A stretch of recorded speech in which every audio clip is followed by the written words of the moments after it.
Every year, I like to dedicate my last video to one game released in the last 12 months that I think deserves a much closer look. A game that's perhaps innovative, or bold, or just absurdly smart. For 2021, there were plenty of games I could have picked, honourable mentions later on. But there was one game that I really wanted to dive into. It's called The Forgotten City. Now, as usual, I'll give you the elevator pitch and then give you a chance to ditch this video and go play the game for yourself before I spoil the whole thing. Sound good? Right, so The Forgotten City is a time-travelling detective game set in a teeny Roman city at the bottom of an impossibly deep chasm. Salve, friend. I'm Galerius. The 20-odd residents of this place all live under the Golden Rule, which basically says if one person commits a sin, then the entire population will be punished by death. Your job is to figure out who is about to break the Golden Rule and stop them before they do it. You're given free rein to crack the case, so you can wander the streets, talk to citizens, find leads and rumours and clues, and piece together the answer by yourself. But if you fail to find the culprit, you'll have to rewind the clock and start from scratch. Salve, friend. Though now with new items and information that might help you out on the next loop. Now, you might be thinking that this whole thing sounds a tad familiar. Going back in time to solve crimes? That's a bit Return of the Obra Dinn, isn't it? And how about piecing together information while trapped in a time loop? That's very Outer Wilds. And what about interviewing the citizens of a small city to find a culprit? A bit Disco Elysium, and it also strongly reminds me of last year's Paradise Killer. And yeah, you'd be right to think that, except The Forgotten City actually predates all of those games. You see, this is actually a shiny remake of an uber-popular Skyrim mod, of all things, from way back in 2015. It's just been completely overhauled and turned into a standalone game, courtesy of Unreal Engine. But what came first is not actually all that important, because what impresses me the most about The Forgotten City isn't so much what it's doing, but how it's doing it. This is a game that instantly grabbed my attention. It's a game where I felt a really strong sense of freedom, but without feeling overwhelmed by options. It's a game where I was always making forward progress without dead ends or missed clues. And a game that kept giving me surprises and revelations up until its satisfying ending. With one notable exception, did we really need to bring wonky Bethesda combat over from the mod? With that exception, this is a fantastic piece of interactive storytelling, and it was swirling around my head for days and days after I finished it as I tried to figure out how the designers pulled it all off. So if that sounds interesting to you, this is your chance to go get the game and play it. It's on Steam and all the major consoles, and it's also on Game Pass as of this video's release. If you haven't finished it and want to check it out, now is your time to leave. After the break, we'll do a deep dive into the game's design. Okay, welcome back. So, as I said in the intro, The Forgotten City held me wrapped and engaged in 5 key ways. An instantly engaging intro, a high degree of agency without being overwhelming, constant forward progression, surprises and revelations, and a satisfying ending. I wanted to know how it pulled all of these things off, so I played it again, and I watched some Let's Players tackle the game on YouTube, and I also reached out to the game's designer and writer, Nick Pierce, to find out more, so I'll be quoting him throughout the video. Let's start with the game's opening moments. A high-concept game like this one has a lot to accomplish in its opening hour or so. It needs to ensure the player understands where they are, what they're doing, and importantly, why they're doing it. A strong introduction will leave players informed but intrigued to learn more, and clear on their goal while being motivated to accomplish it. So, Nick says, I carefully designed the introductory sequence, which is fairly linear, to include just the right amount of world building and story setup that the player's purpose is clear before handing over the story's reins.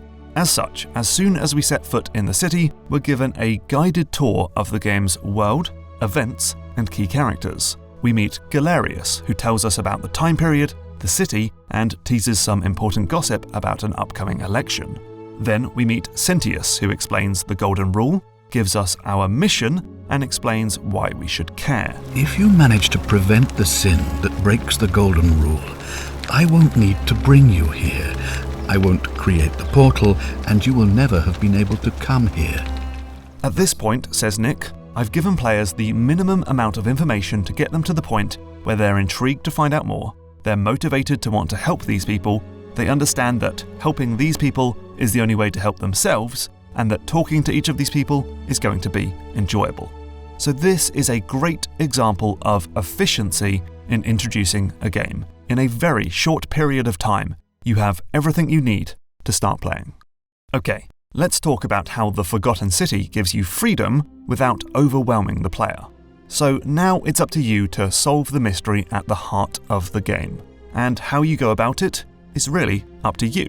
This is a remarkably non-linear game where you are free to work through the tangled web of leads and rumours however you like.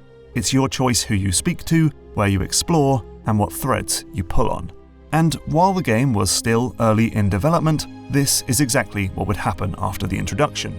Sentius would give you your mission and then completely leave you to it, signalling that the guided tour was now over and it's up to you to pick the next path. But Nick understood that some players might need a helping hand. It can be overwhelming and immobilizing to suddenly give players such a large amount of freedom. Like, I adore Outer Wilds, but I have to admit, I totally bounced off the game at first because I was just overloaded with planets and people and dead ends and clues. So Nick had Sentius give the player a lead. Oh, and one last thing. If I were you, I'd start my investigation by visiting Lucretia at the Shrine of Apollo in the Forum. And this is a very smart way to start the player's investigation. You see, if you head towards the shrine, you'll actually stumble upon a couple key bits of info along the way. These bickering palace guards talk about Scintilla going missing, and on the steps up to the shrine, we may be inclined to talk to Aquitia, who gives us another hugely important goal, the common thread. But let's keep going to the Shrine of Apollo. There, Lucretia will tell you that her patient has died, but could have been saved with resin, which is being withheld by a chap called Dacius. Because we can't afford the resin, the game gives you a different goal, steal it, which naturally breaks the golden rule, forcing you to restart the loop. But hey, you've still got the resin in your pocket. Maybe you should give that to the doctor. Now, at any point along this entire path, we can leave and investigate for ourselves. We can ignore Sentius's lead and head in another direction. We can maybe forget the Shrine of Apollo and do Aquitia's task instead. In fact, we can even tell Galerius to jog on right at the very beginning. The point is, if we prefer to explore for ourselves, the game gives us really obvious off-ramps where we can ditch the guided tour and play however we want. But if we're feeling overwhelmed, the game puts us on a roller coaster tour that presents us with some key information that will help us out. We get given a bunch of different quests, including the two that essentially lead to all of the game's different endings. And we get to see firsthand how the Golden Rule and time loop systems work. So it's a good reminder that some players want to investigate and think for themselves, and the game supports that entirely. But others may find this level of freedom overwhelming and confusing, so the game provides a helping hand. It's up to the player how much they want to follow orders or rebel. Next up, I talked about how I made constant forward progression in the Forgotten City, without repeatedly stumbling into dead ends and missed clues. So how does that work? Well, it's important to look at the underlying structure of the Forgotten City, which is 20 or so. Well, in Skyrim parlance, there'd be side quests, but the game calls them leads. They're rumours and requests that may advance your investigation. For starters, there are often multiple ways to hear about leads. 2 or more characters may give you the same clue to get you started. And likewise, there are often multiple ways to advance these quests. Like, to get into Malleolus's villa, you can jump into the pool, climb these vines, or bribe the guard. It's harder to miss a vital clue or hit a dead end when there are multiple opportunities to start and finish these quests. But I think the really smart thing is how all of these leads are actually completely intertwined. Let me give you an example, the assassin in the bathhouse. When you first meet him, Fabia is crushed by rocks, and the assassin tells you about a traitor with mismatched eyes before shooting you with an arrow and triggering a new loop. Now you can go back, save Fabia, lead the assassin into the trap, and steal his bow. So, working through this one lead, Intruder, actually helps you with a bunch of other leads. The clue about the traitor helps you unseat Malleolus in Democracy in Action. Fabia helps you to find Virgil's bully in The Sinner. Saving Fabia will convince Georgius to change his vote in A Virtuous Man. And the assassin's bow completes the lead straight as an arrow. One lead contributes to 4 other leads, and this is not the only time it happens. In fact, I plotted out all the quests in the game and discovered that almost every single lead is linked to at least one other lead in some fashion. And so, the upshot of all this is that whenever you make progress in the game, it naturally and organically helps you somewhere else, either by starting, progressing, or finishing another lead. It's not like you finish a self-contained quest in an RPG and then don't know what to do next. That quest just gave you a whole bunch of new paths to follow. There's another benefit to this also, a sense of immersion and believability. Nick says, in real communities, especially small ones like this, everyone knows everyone and they're all up in each other's business. So in the Forgotten City, I made sure that each character refers to their neighbours as often as is natural. The alternative, and this is something you commonly see in big open world games, is characters just exist side by side as a series of disconnected individuals. It makes the world feel shallow. The Forgotten City, by comparison, is that age-old dream of a game that's as narrow as a puddle, but deep as an ocean. Okay, next. I talked about how the game kept giving me a steady stream of revelations and surprises. And this is impressive because of the game's non-linear design. As Nick says, generally players are very good at piecing together elements of a story to build an understanding of the bigger picture. However, there are certain story building blocks, or beats, which, if found in the wrong order, would make even the most intelligent players confused or disappointed. For example, where they ruined the setup for certain revelations, or made the pacing feel abrupt. So while the game does offer a huge amount of freedom, the designer smartly introduced gates to withhold certain things until the player has met some preconditions. Like, you can't tell Sentius who you think the culprit is without first identifying a handful of suspects. And Aquitia won't reveal the city's true nature until you've gathered the backstories from a number of characters. And the philosopher in the underground tunnels won't let you pass until you know that true nature, and so on.